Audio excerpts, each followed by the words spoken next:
Hello, everyone. My name is Erick Neri, and I'll be presenting my final project presentation.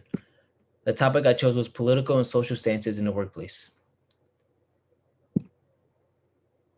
So, political and social views. As legal citizens of the United States, we have the right to voice our opinion, values, and philosophy, to make our own formulated opinions based on our due diligence because our values define us individually. But we must listen and respect the views of others so we can come together and have a crucial discussion. Or so we thought. In a period where the US is greatly divided, many individuals have taken the initiative to make their views public by attending their respective parties, rallies, protests, and by sharing through social media.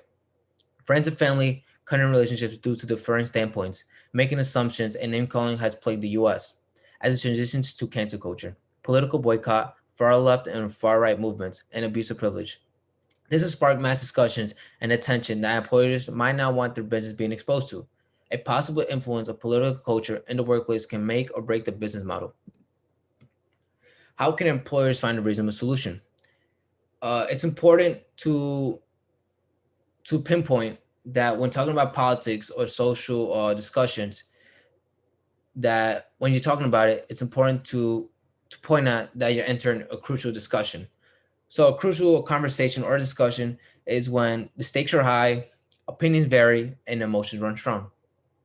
Once you prioritize that, then you could follow up with these two solutions I've came up with. The first one is allow political and social discussions in the workplace. Find common ground slash create a mutual purpose. Start off an argue start off with an argument with an agreement. Sorry. The good at dialogue move immediately towards compromise. Not to force our peers into believing our viewpoint is the only justified viewpoint, but rather invent a solution you both share. Lippman states that possibly the most important thing the HR professional can do to foster a more productive and happy workplace is a polarized political in these polarized political times is to encourage dialogue and listening. It is important to explain that listening does not mean agreeing, but allows for a less continuous environment. My second point is recognize the viewpoints. Make a commitment towards giving everyone their time to shine and express their viewpoints.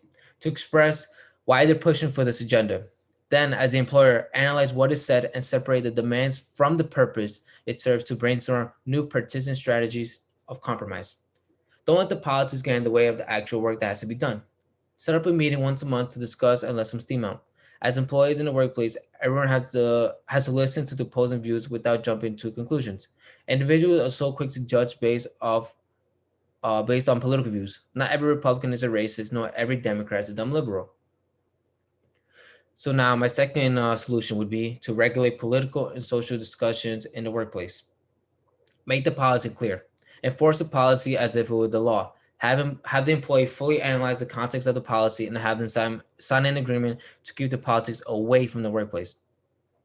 Hirsch states that the first is that many employees do not fully grasp the limitations on their right to free speech in the workplace and need to have these limitations clearly explained. The second is that the age of the internet and social media, the lines between private and public speech have essentially been erased, creating more ambiguous situations. Hold those individuals accountable through affirmative action. As you made the policy clear from day one, it's the employee's obligation to follow through their commitment. Sweeney states that companies usually have dress code and attendance policies, and may also have policies for talking about politics at work, posting on social media, or engaging in activism. Employees are expected to follow these policies or risk disciplinary action or termination. And finally, keep it professional. In the workplace, we want all employees prioritizing their work to improve strategy slash planning, growth, operations, execution, and communications. The employees won't be focused enough to complete the year's goal setting with constant distrust and little engagement amongst employees because of different views. It's childish and makes the workplace toxic. As for pros and cons for a political and social discussion in the workplace, the pros would be that it allows for individuals to express themselves and come to a compromise.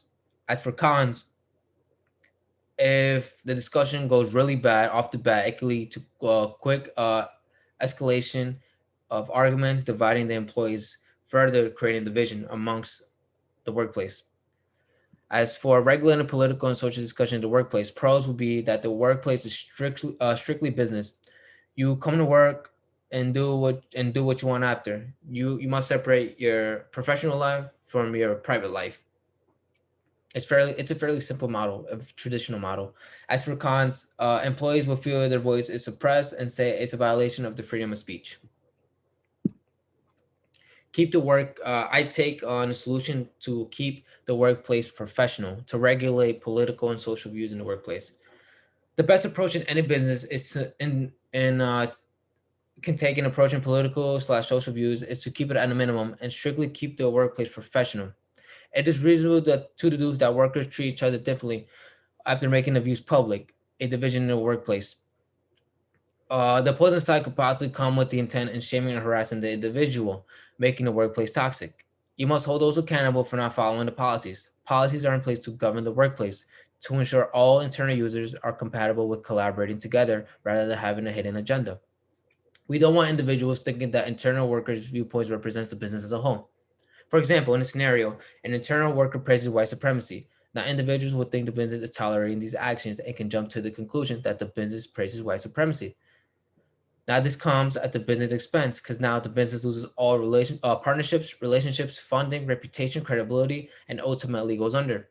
As humans, we must do better and know when and when not to speak.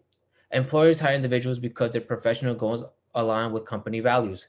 This bridge is destroyed when you make political or social views public because now there's a shift in the workplace. Employers might have a bias or favor specific employees.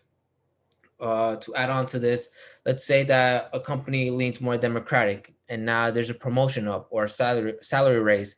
They will have a bias or choose individuals or employees working for them who are more democratic rather than those who are, let's say, Republican. In my view, I don't want to fully exterminate political or social views. I believe companies can address major events, but to pick a side can damage working relationships, both internally and externally. The business must proceed addressing these events by knowing the audience and talking clearly to convey feelings without taking a direct or inflammatory stand. Bumps in the road ahead. A company could face problems uh, such as suppressing the freedom of speech. A company can mitigate this by having all employees signing legal documents forbidding them from making their views public for as long as they're with the company. Not addressing an event could lead to the assumption that you don't care about real world events or the feelings of the employees. Have employees take anonymous surveys to voice frustrations where management will address them individually but keep it this close. Employees might look for new job positions elsewhere. Offer counseling so employees can express themselves. To not be overwhelmed and give them a helping hand while trying to keep it professional. This can connect to mental health as we want an individual with empathy to hear our reasoning while also backing up our own claims to feel empowered. Just last year, the actor Gina Carano, who was a part of the Mandalorian, was fired for voicing her political views. She saw it as unjustified and said that Disney was bullying her. So my concluding statements: as employees, it's our duty to fulfill the demands of our employers as they knew what they signed up for dating back to the recruitment process. On the other hand, it's the employer's duty to make sure the policies are clear and enforced. Hold people accountable for crossing boundaries to prevent division in the workplace. Work is meant to be professional. Furthermore, I do hold views for those expressing their views publicly. I believe by implementing blockchain technology into the workplace, people can express themselves on the company's private ledger and have employees add feedback, agreements, or disagreements. All this would be done anonymously while having employees engage more. So employees want to, at the end of the day, employees want to feel empowered, but companies value their image and want to keep working relationships. But one small error can lead to the collapse of the company. Although this approach is more traditional and deemed unfavorable, I feel it keeps people aligned and not create a division in working philosophies. And this is my works cited.